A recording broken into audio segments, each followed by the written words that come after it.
He crashed the car against the river fence. The crash ejected him from the car, and he caught on fire before falling into the river. When he came out of the river, he was human again. Lionel and Audrey want Edward to recreate these conditions safely. Back at the company, Bromley's staring at some pictures of his daughter when Frankie arrives to see him. Bromley congratulates him on having reported what happened and tells him that if Edward returns immediately, no formal charges will be laid.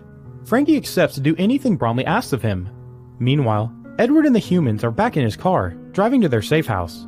Edward can't stop staring at Audrey's neck. When she notices this and his pointy ears, she cuts her hand and pours some blood into a cup for him to drink. He refuses at first, but Audrey needs to know that the other humans will be safe around him, so he accepts the cup and drinks it.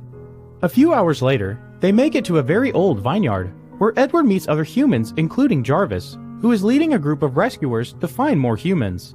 After entering the house, he also meets Senator Wes Turner, a vampire politician in favor of protecting human rights and finding a cure.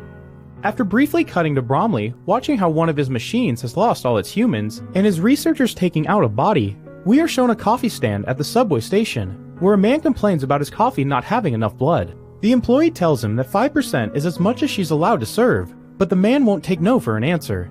He steals the blood bag, and when breaking it, he splashes everyone around him, sending them into a frenzy. The people riot and attack the coffee stand to steal more blood, causing the police to arrive to electrocute them into submission.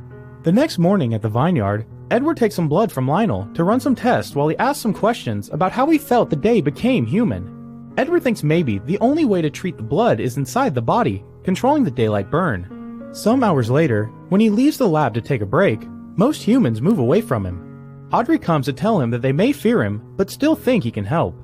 Edward confesses that he didn't want to turn, but Frankie betrayed him and turned him anyway.